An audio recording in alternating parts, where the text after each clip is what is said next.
This session will cover business etiquette. When meeting someone new, you should shake their hand.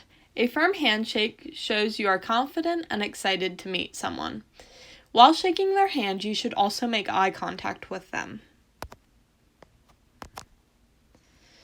You should also use your full name when you introduce yourself. This is polite, and it is also a way to separate yourself from other individuals.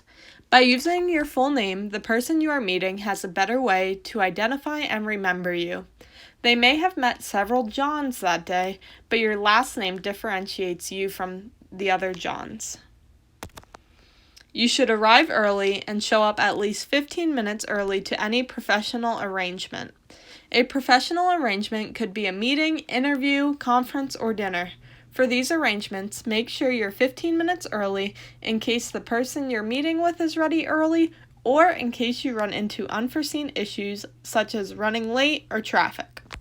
If you are unsure of whether you should arrive early to a scheduled meeting of some sort, show up early. It never hurts to show up early. After an interview, you should send a thank you email to whomever interviewed you. Sending a thank you email shows you are truly interested in the position and you are excited to hear back from them. It also reminds the interviewer of you. It can be short, but it is courteous to thank them for their time. When writing the email, you should try to add something that was specific to your interview. For example, if you talked about your love for giving back to the community, you should reference that in the email. An example would be, I particularly enjoyed our conversation about being involved in the Out of the Darkness 18-mile walk to prevent suicide. When writing an email, you should be concise and avoid wordiness or long sentences. Do not write a long email because you will lose the reader's interest. Remember, whoever is reading your email does not have a lot of time, so make sure your email is short and memorable. Remember, short and sweet. Do not use the word "and" twice. If you use "and" twice because the sentence becomes too long and wordy, this is not the best situation. Use a combination of long and short sentences.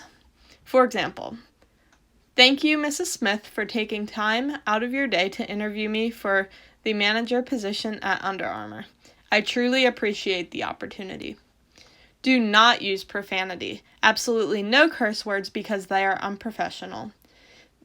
It can also show a lack of knowledge or intelligence, and profanity conveys the idea you do not care about the topic you are talking about. Make sure to proofread emails and read over them at least once before sending. This ensures the email makes sense and flows well together.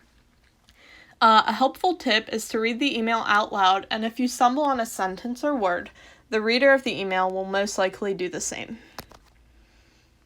Here is an example, and within this example, I would like to particularly point out that in the sentence, as I mentioned before, I will add value to the company through my communication skills I demonstrated through leading a team of employees at my previous job. Using this word will speaks as though you have the job, but when using it, make sure you are not sounding too cocky or arrogant. So it's important in this thank you note or thank you email to be confident, but not overconfident or cocky, because that can also convey a bad image for the reader. Be respectful. Even if you disagree with someone, it means more to listen and be respectful than to disagree with them or point out an error that they have said. So there are lots of different opinions out there, and chances are you and your interviewer or colleague will not agree with you on everything you say. No matter how crazy they sound, it is important to respect their opinion in order to not offend them. It doesn't matter how qualified you are for a position.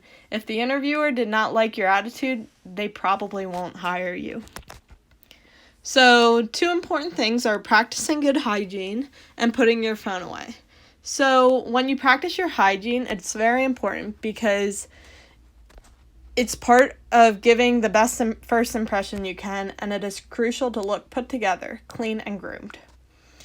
Putting your phone away is also very important. Keep your phone in your pocket or don't even bring it because it will help you keep your attention on the conversation and it will show you are intrigued and interested in the material if you are not constantly on your phone. So this is an example of how a dinner place setting might look like. As a general rule of thumb, you start from the outside in with utensils and top to bottom with plates and bowls. Do not ask for a to-go box for leftovers, and do not order the most expensive meal or something more expensive than the person who invited you. So we first have the bread plate, and then we have the butter and bread knife, your salad fork, and then the dinner fork on the right.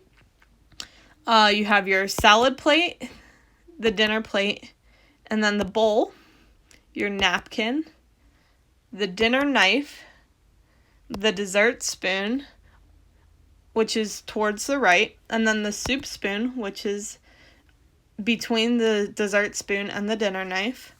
You have your teacup, and then you have the saucer.